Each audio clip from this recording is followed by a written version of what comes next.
कैसे हो आप सभी। उम्मीद करते हो आप सभी बहुत अच्छे होंगे। और कैसी चल रही है आप सभी की पढ़ाई।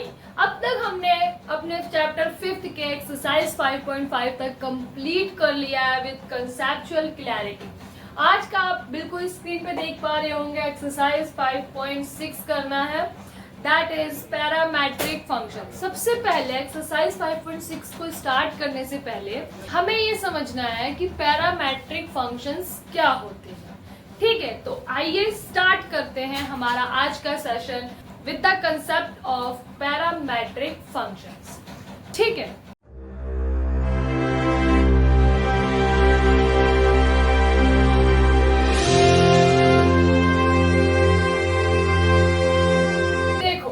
अभी तक हमने कौन कौन से फंक्शंस देख लिए। एक तो एक्सप्लिसिट फंक्शन देखा हमने और एक इम्प्लिसिट फंक्शन देखा। क्या होते हैं ये एक्सप्लिसिट और इम्प्लिसिट फंक्शंस। एक्सप्लिसिट फंक्शंस वो थे जिसमें हम एक्स और वाई को अलग अलग कर सकते हैं।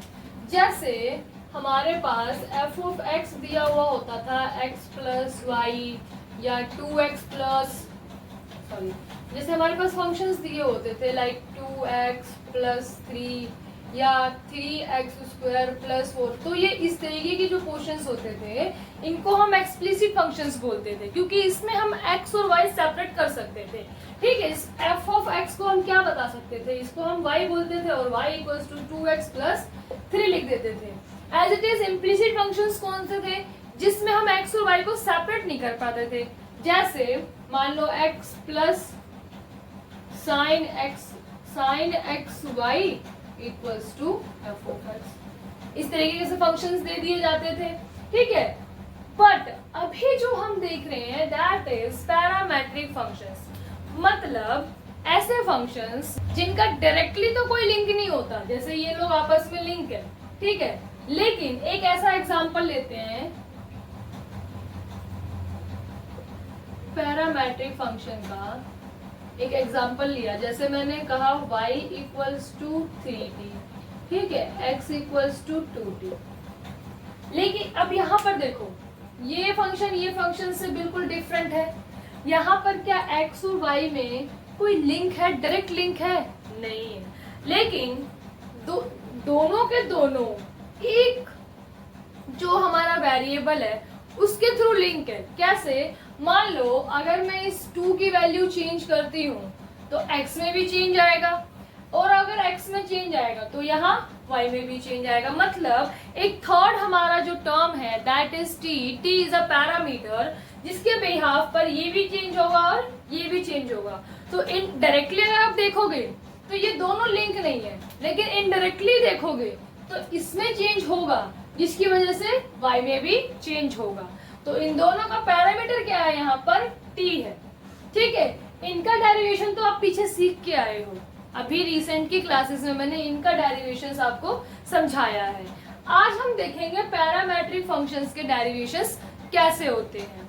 ठीक है, देखो हमें क्या निकालना होता है, dy बाय dx। लेकिन यहाँ पे अगर आप देखोगे तो क्या कोई dy बाय dx आ सकता है? नहीं आ सकता। लेकिन एक थर्ड पैरामीटर है जिसके बिहाफ पे हम dy बाय dx निकाल सकते हैं। देखो कैसे, जैसे मान लो इसका डेरिवेशन और इसका डेरिवेशन लेते हैं। तो सबसे पहले मैंने लिया dy बाय dt, क्योंकि देखो यहाँ पर with respect to t derivation करना पड़ेगा। हमारे जो दोनों लिंक हो रहे हैं वो किसके थ्रू लिंक हो रहे हैं, एक थर्ड पैरामीटर के थ्रू। तो जिस पैरामीटर के थ्रू दो फंक्शंस डिपेंड होते हैं ना, उनके बिहाफ पर हम उनका क्या करते हैं, डेरिवेशन। तो यहाँ पर dy बाय dt क्या आ जाएगा, 3 आ जाएगा। एज इट इज यहाँ देखेंगे तो ये हो जाएगा dx upon dt equals to 2। मतलब देखो फॉर्मूलाज तो वही है, लेकिन डेरिवेशन किसके रिस्पेक्ट में करना है, पैरामीटर के रिस्पेक्ट में, जिसपे हमारे वो दोनों वेरिएबल्स डिपेंड करते हैं। ठीक है, तो यहाँ अब देखो अब हमें dy बाय dx बनाना है, मतलब dy by dt upon dx by dt क्या है हमारे पास, 3/2। अब इसको कैसे सॉल्व करोगे, सिंपल जो आप तरीका देखते हो, dt into dt upon dx। इससे ये कैंसिल हो गया तो ये क्या आया हमारे पास, dy by dx equals to 3/2। Hope so आपको ये चीज समझ में आया होगी पैरामेट्रिक फंक्शंस क्या होते हैं, इनके डेरिवेशंस कैसे किए जाते हैं। आपको ये वाला स्टेप करने की नीड नहीं होती है एग्जाम्स में, डायरेक्टली आप इसको इस तरीके से भी लिख सकते हो।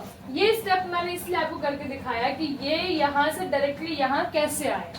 ठीक है, आगे के क्वेश्चंस में हम ये वाला स्टेप बिल्कुल नहीं करेंगे, ये तो सिर्फ आपको समझाने के लिए कि ये यहाँ से ये कैसे आया। आगे सिर्फ हम डायरेक्टली ये लिखेंगे। ठीक है, उम्मीद करती हूँ अभी आपको ये पैरामेट्रिक फंक्शन समझ में आया होगा। क्या होते हैं ऐसे फंक्शंस जो किसी थर्ड पैरामीटर के थ्रू लिंक होते हैं, डायरेक्ट रिलेशन आपको उसमें नहीं मिलेगा। ठीक है, तो चलो अब हम अपना एक्सरसाइज 5.6 स्टार्ट करते हैं। तो यहाँ आ जाओ, सबसे पहला क्वेश्चन हमारी एक्सरसाइज 5.6 का ये बहुत इजी जाएगी, सिंपल। आपको सबसे पहला कंसेप्ट यही पता होना चाहिए पैरामेट्रिक फंक्शंस क्या होते हैं और उनका डेरिवेशंस कैसे किया जाता है। ठीक है, तो चलो सबसे पहले हम क्या करेंगे, यहाँ पर हमें फाइंड क्या करना है, सारे क्वेश्चंस में फाइंड dy/dx। ठीक है, तो सबसे पहले डेरिवेशन करेंगे, लिखना है आपको derivation with respect to t। ठीक है, बोथ साइड। ठीक है, आपको डेरिवेशन किसके रिस्पेक्ट में कर रहे हो वो बताना है। यहाँ पर हम पैरामीटर जो इन दोनों का है उसके रिस्पेक्ट में क्या करते हैं, डेरिवेशन करते हैं। ठीक है, तो चलो ये हो जाएगा dx/dt इक्वल्स टू, इसका डेरिवेशन करोगे तो क्या आएगा 2a इंटू 2 इंटू t। ठीक है, क्योंकि जो फॉर्मूला था अपना क्या था, बेसिक फॉर्मूला x की पावर n का डेरिवेशन n इंटू x की पावर n माइनस 1, यही फॉर्मूला सब जगह पे चलता है। ठीक है, ये 2a ये कांस्टेंट टर्म है। ठीक है, तो चलो ये हो गया। अब dy/dx नहीं लिखना है, dt क्या आएगा, a इंटू 4 इंटू टी की पावर 3 इंटू 1। डी जो t है उसका डेरिवेशन क्या आएगा, 1 ही आता है। ठीक है, जैसे x का डेरिवेशन 1 आएगा, जिसके रिस्पेक्ट में हम डेरिवेशन कर रहे हैं ना उसका अगर आप डेरिवेशन निकालोगे तो वो 1 आएगा। अब हमें क्या करना है, सिंपल dy/dx निकालना है, तो dy/dt नीचे क्या आएगा dx/dt। ध्यान रखना dy/dx बोला है तो आपको dy/dx निकालना है, dx/dy बोलता तो आपको dx/dy निकालना होता। ठीक है, dy/dt क्या है हमारा, ये वाला, तो ये कितना हो जाएगा 4at की पावर क्यूब, dx/dt ये पूरा है तो ये हो जाएगा 4at। ठीक है, अब क्या आएगा हमारे पास dy/dx इक्वल्स टू 4a से 4a कैंसल, 8t से 8t खत्म, तो यहाँ कितना बचा t²। वो स्टेप मैंने छोड़ दिया है जो अभी आपको रिसेंटली समझाया था, वो स्टेप आपको करने की नीड नहीं है। ठीक है, होप सो आपको ये क्वेश्चन समझ में आया होगा। अभी हम चलते हैं अपने next question, that is question number 2। उससे पहले आप इसका स्क्रीनशॉट ले लो या इसको नोट डाउन कर लो। ठीक है, अगला क्वेश्चन सेम वैसा ही है, किसके रिस्पेक्ट में हमें वो चीज ढूंढनी है कि किसके रिस्पेक्ट में डेरिवेशन करना होगा, क्या ऐसा लिंक है या क्या ऐसा पैरामीटर है जो दोनों को जोड़ता है। अगर आप देखोगे तो यहाँ a है यहाँ b है, ये तो कांस्टेंट टर्म्स हो गई। ठीक है, लेकिन यहाँ आप देखोगे थीटा, ये दोनों में कॉमन है, मतलब अगर थीटा चेंज होगा तो y भी चेंज होगा और x भी चेंज होगा, तो किसके रिस्पेक्ट में हम डेरिवेशन करेंगे, दैट इज थीटा। ठीक है, चलो क्या करेंगे हम, differentiation with respect to theta. ठीक है, तो देखो क्या होगा dx/थीटा कांस्टेंट टर्म, cos थीटा का डेरिवेशन क्या होता है, माइनस का sin थीटा, भूल तो नहीं गए हो ना। ये हो जाएगा dy/थीटा equals to b into cos theta का डेरिवेशन क्या होता है, माइनस का sin थीटा। अब क्या निकालना है, dy/dx, सिंपल क्या करेंगे dy/dθ अपॉन dx/dθ। ये x है ये y है तो y पहले आएगा, b minus sine theta upon a minus sine theta. गलती से भी ये dx वाला उठा के यहाँ ना रख देना, गलत हो जाएगा आंसर। ये तो पूरा कैंसिल हो गया, माइनस से माइनस कैंसिल, तो कितना आया dy by dx equals to b upon a।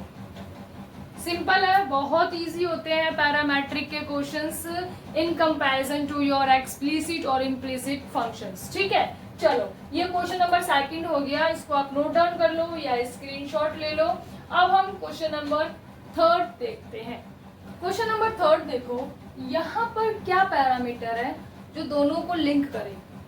दिख रहा होगा आप सभी को, t है, t में चेंजेस होगा तो y भी चेंज होगा और x भी चेंज होगा। ठीक है, सेम वही अपना स्टेप क्या करेंगे, differentiation with respect to what t। ठीक है, तो क्या आएगा सबसे पहले dx अपॉन dt, तो साइन का क्या होता है cos t। फिर ये क्या होगा dy अपॉन dt, cos का डिफरेंशिएशन क्या होता है माइनस साइन 2t, और 2t का डिफरेंशिएशन क्या होगा 2। ठीक है, फिर क्या करेंगे अपना dy बाई dx निकालेंगे, dx अपॉन dt, पहले y है तो पहले y आएगा माइनस 2 साइन 2t अपॉन, अब उसके बाद x dx आएगा तो ये आएगा अपना cos t। ठीक है, तो फाइनल आंसर क्या बना अपना dy by dx equals to minus 2 sine 2t upon cos 2t। ठीक है, ये हो गया। अब इसके बाद अब देखो ये साइन 2 थीटा का फॉर्मूला क्या होता है 2 साइन थीटा और cos थीटा लगा दो। देखो क्या आता है अपने पास dy by dx minus 2 into 2 sine t और cos t upon cos t। एक cos से एक cos कैंसिल, क्या बचा हमारे पास माइनस 4 साइन t। ठीक है, आप चाहो यहाँ पर भी छोड़ सकते हो, आप चाहो इसको आगे कंटिन्यू करके सॉल्व भी कर सकते हो। ठीक है, देख रहे हो कितना जल्दी जल्दी हम लोग क्वेश्चन कर पा रहे हैं, बहुत इजी जाएगा। Believe me students, exercise 5.6 parametric functions बहुत इजी होते हैं और एग्जाम्स में इनके ऊपर भी क्वेश्चंस आते हैं। ठीक है, तो अच्छे से करना है इसे भी। चलो अभी हम क्वेश्चन नंबर 4 देखते हैं, आप इसे नोट डाउन कर लो या स्क्रीनशॉट ले लो, जैसा आपका मन करे। चलो अगेन अपना क्वेश्चन नंबर 4 देखो, बहुत इजी है, वही स्टेप है, वही मेथड है। सबसे पहले क्या करेंगे,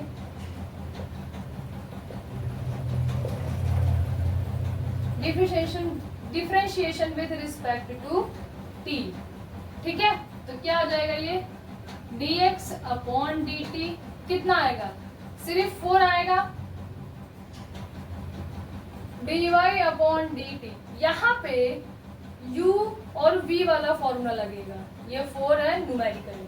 ठीक है, तो देखो क्या बनेगा u एज इट इज मतलब t as it is, v का differentiation that will be 0 minus v as it is, sorry u as it is, v का डिफरेंशिएशन t हो जाएगा अपॉन v का डिफरेंशिएशन कितना आएगा 1 अपॉन में t का होल स्क्वायर। ठीक है, तो ये फाइनल कितना आया माइनस 4 बाय टी स्क्वायर। ठीक है, अब इसके बाद क्या निकालना होता है अपना dy बाई dx, मतलब क्या आएगा सबसे पहले dy मतलब ये पूरा minus 4 upon T square upon ये पूरा 4। इसको सॉल्व करोगे तो क्या आएगा dy by dx minus 4t square into 1/4, तो 4 से 4 कैंसल, कितना आ गया हमारे पास ये माइनस 1 अपॉन टी। आया समझ में? यहाँ पे मैंने इसको कैसे किया, u अपॉन v का फॉर्मूला लगा के मेरा ये वैल्यू आया। फिर उसके बाद हम इसको सॉल्व करेंगे तो क्या आएगा माइनस 1 अपॉन टी स्क्वायर। कुछ नहीं है, बस जो अपॉन में होते हैं उनको सॉल्व करना बच्चों को, उम्मीद करती हूँ अभी आप 12th क्लास में हो तो आता होगा। नहीं भी आता है तो ये ध्यान रखो, जो ही जब हम इसको ऊपर ले जाते हैं ना, तो जो ये नीचे होता है ये ऊपर आ जाता है, मतलब न्यूमरेटर बन जाता है, और जो न्यूमरेटर होता है वो डिनोमिनेटर बन जाता है। ठीक है, हर अंश हो जाता है, अंश हर हो जाता है। जैसे यहाँ पर अंश तो है 4, हर कितना मान लेते हैं हम 1। जब हम इसको ऊपर लेके गए यहाँ पे तो ये अंश ऊपर आ गया, मतलब न्यूमरेटर ऊपर आ गया, और हर मतलब डिनोमिनेटर की कहाँ आ गया, अपोन में। ठीक है, तो होप सो आपको ये क्वेश्चन समझ में आया होगा। इसके बाद हम अब क्या देखेंगे, क्वेश्चन नंबर 5। यहाँ पर भी सिंपल कुछ नहीं है, वही जो भी अब तक आप करते आ रहे हो वही करेंगे। सबसे पहले क्या करेंगे, differentiation with respect to what, theta. ठीक है, तो चलो क्या हो जाएगा, dx अपॉन थीटा। कॉस का अपना डिफरेंशिएशन क्या होता है, minus sine theta. Minus cos का डिफरेंशिएशन क्या होगा, minus sign to theta into 2। Theta का अगर हम डिफरेंशिएशन करेंगे तो क्या आएगा, 2 आएगा। अब यहाँ पे आ जाओ, dy बाय dx नहीं थीटा। साइन का डिफरेंशिएशन क्या होता है, cos थीटा। अगेन साइन का डिफरेंशिएशन cos 2 थीटा इंटू 2। ठीक है, तो अब इसको सॉल्व कर लो, क्या आएगा, ये माइनस माइनस प्लस हो जाएगा, तो ये हो जाएगा sine 2 theta minus sine theta. और ये क्या हो जाएगा हमारा, cos theta minus 2 cos 2 theta. ठीक है, अब क्या निकालना है हमें, dy बाय dx। तो dy बाय dx निकालते हैं। सबसे पहले y मतलब ये, तो ये हो जाएगा cos theta minus 2 cos 2 theta upon ये आ जाएगा, तो 2 sine 2 theta minus sine theta. ठीक है, बस इसके आगे और कुछ नहीं करना, ये आपका आंसर हो गया। आप मैच करना आपकी अपनी एनसीईआरटी से। ठीक है, यहाँ पे अपना आज का सेशन कंप्लीट होता है। इसके बाद आप सभी लोगों के लिए अगले जो 5 क्वेश्चन है ना, वो आप सभी के लिए होमवर्क है। प्लीज आप एक बार उनको ट्राई करो, सॉल्व करो खुद से, पैरामेट्रिक फंक्शंस देख लो, उसके बाद खुद से एक बार कोशिश करो कि क्या हम इन क्वेश्चंस को सॉल्व कर पा रहे हैं या नहीं। मैं देखो अपनी हर एक वीडियो में आप लोगों को इनिशिएट करती हूँ कि खुद से इन क्वेश्चंस को ट्राई करो। करवाने को सारे क्वेश्चंस मैं करवा रही हूँ, बट जब तक आप खुद से ट्राई नहीं करोगे ना, तो ये वही हो जाएगा कि मैंने लिखा और आपने छाप लिया। समझ में कितना आया कितना नहीं आया वो आपके ऊपर है। ठीक है, तो चलो मिलते हैं हमारी नेक्स्ट वीडियो में अगले क्वेश्चंस के साथ।